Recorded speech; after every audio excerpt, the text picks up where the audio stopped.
ግን እኔ ምንም አይፈርኝም። እዛ ቤት ያየሁት መከራዬ ነው የሚባል አይደለም።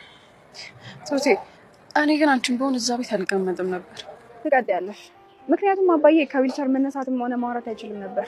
እኔ እኮ ከፊቱ ዞር ስል እንዴት እንደምታሰቃየው ብታይ። ለዛ ነው አባዬ ላንቺ ሁሉንም መናገር ሲያስብ የደከመው።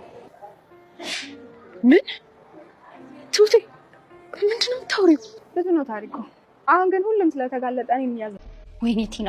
ቆይ ሼቦ ከልቡ ነው ወይስ ልጁንም ሸዋሸዋ ሊሰራው? ለልጁማ ይሰጣል። አየ የተረገመ ሽማግሌ በራሱ ስም ራሱ እንዲዞር አይፈልግም። በቃ አያምነኝም ነበር ማለት ነው። ፓክቶ በቃ ና እንዝናና። ቆይ መጥቶ የሆነ ቦታ ደርሼ ብቻዬን ጥላኸኝ ምን መሄጃ አለኝ? መምጣት አይቀርም።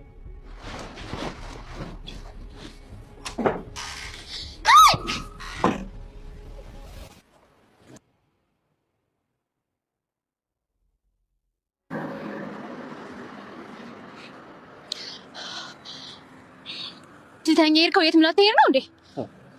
ትንሽ ንፋስ ያስፈልገኝ ነበር። ቆይ እኔ ነኝ አንተ ነህ መብሸቅ ያለብን? አንቺ ነሽ እና ደግሞ በሽቀሻል። እኔ ደግሞ ኪሳሬ በጣም ያናደኛል። ምን የከሰርነው ነገር አለ? እውነትም ጤነኛ አይደለሽም። አትስደበኝ። አልሳደብኩሽም። እንደውም ለዚህ ንግግርሽ ብመታሽ ደስ ባለኝ። አንተም እኮ ቀዝቅዘሃል። ጥቅም ነበር የምትፈልገው ማለት ነው?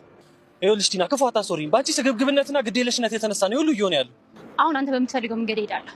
ካቦካሹ በኋላ ቆይ ጥቅም ነበር የምትፈልገው ማለት ነው? እኔ ምንም አልልህም። የፈለከው ነገር አለ እንዴ? ቆይ ለምን ግልጽ አድርገሽ አትነግሪኝም? በጣም ደህና ነኝ። ምን ልታዘዝ? ካፌ እኮ አይደለም የገባሁት፣ ሚስቴን ያገኘኋት። ይኸውልህ ሚስትህ አይደለሁም። ታዲያ ነው? ቆይ ምን ይነሽ? አሁን አላውቅም። በፊት ግን ታማኝ ፍቅረኛ ነበርኩ። ሚስትና ፍቅረኛ ምን ይለያያል? ይኸውልህ ሚስት ማለት ያገባሃት፣ በፈጣሪ ፊት ቃል የገባሃላት፣ በአንድ ጣራ ስር አብረሃት የምትኖር አንተና ፈጣሪ የተጋመዳችሁባት ገመድ ማለት ናት። አሁንስ ይመስለኛል የኔና ያንተ ግንኙነት ውስጥ አምላክ የለበትም። በምን አወቅሽ? እንዲሁ የታወቀኝ። ብንጋባም ልክ አይሆንም ነበር ማለት ነው። እንደኔና እንዳንቺ ማልክ የሆነ ትዳር አይኖርም። በግፍ ገንዘብ የምንመሰርተው ቤተሰብ ውስጥ ፈጣሪ የሚኖርበት ይመስላል? ሁለታችን ብቻ ነን የምንመሰርተው። ይኸውልህ ለሁለት የተገመደ ገመድ ይበጥሳል። ሶስተኛው ገመድ ሲኖር ነው የሚያጠነክረው። ሄዱዬ እኔ እኮ እንድንዝናና ነበር የመጣሁት።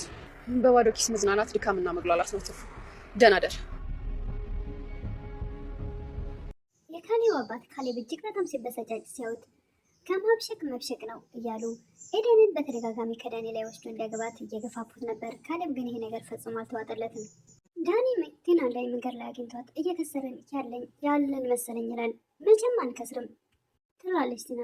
ዳኒም ልሽ እየከሰርን እያለ ደግሞ መክሰራችን አለማወቃችን ነው።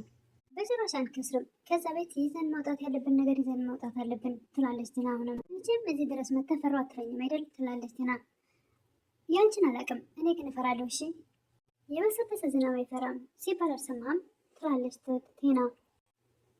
አንቺ ሴትዮ አይንሽን ግለጪ፣ እየተፈጠረ ያለውን ነገር አታይም እንዴ ያለ ነበር ዳኒ። ቆይ ምን ተፈጥሮ ነው ትላለች ቲና። የሆነውን ነገር ሁሉ በዙሪያ ያለውን አትመለከችም እንዴ? አንዳንድ ነገሮች እንደተበላሹ አውቃለሁ ትላለች። ሁሉም ነገር ነው የተበላሸው፣ ምንም ያልተበላሸ ነገር የለም። አንተ ብቻ ታገስ፣ ይስተካከላል። ካልሆነም ደግሞ ሞትም ቢሆን አልፈራም፣ የማደርገውን እኔ አውቃለሁ እያለች ነው። የቲና ተንኮልና ክፋት አያልቅምና አሁንም ደግሞ የአንዳቸውን ነፍስ ህይወት ለማጥፋት ዝግጅት ላይ ትመስላለች። ከዚህም በፊት በመድኃኒት ዊልቸር ላይ ረጅም ዓመት አስቀምጣቸው የነበረውን እንደዛም ሆኖ ደግሞ አጠገባቸው ብዙ ግፍና መከራ ስታሳያቸው የነበረውን ስታሰቃያቸውን የካሌብ አባት ወይስ ካሌብን ወይስ ትሁትን እንግዲህ አንዳቸውን ሳታጠቃ አትቀርም። ምኞቷ ፍላጎቷ የሆነ አንድ ሰው አጥቅታ ከዛ ቤት የሆነ ነገር ይዞ መውጣት እንጂ ባዶ እጇን መውጣት ፈጽሞ ልቧ አይቀበለውም። ሰላም ጤና ይስጥልኝ ውድና የተከበራችሁ በመላው ዓለም ያላችሁ ጤናችሁ ተስማችሁ ነው። እግዚአብሔር ይመስገን ደህና ነኝ። የግፈኛዋ ሚስትና የሰራተኛዋ ፍጥጫ ክፍል 35 ቀጣዩን አብረን እናያለን። ኤደን ትሁትን መንገድ ላይ አግኝታት ስለ ዳኒና ስለ ቲና እየጠየቀቻት ነበር።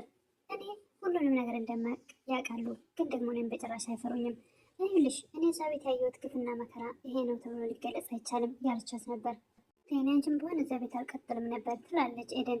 ትቀጥያለሽ ምክንያቱም አባዬ ዊልቸር ላይ መነሳት መቀመጥ በፍጹም አይችልም ነበረ፣ ሽባ አድርገው ነበረ።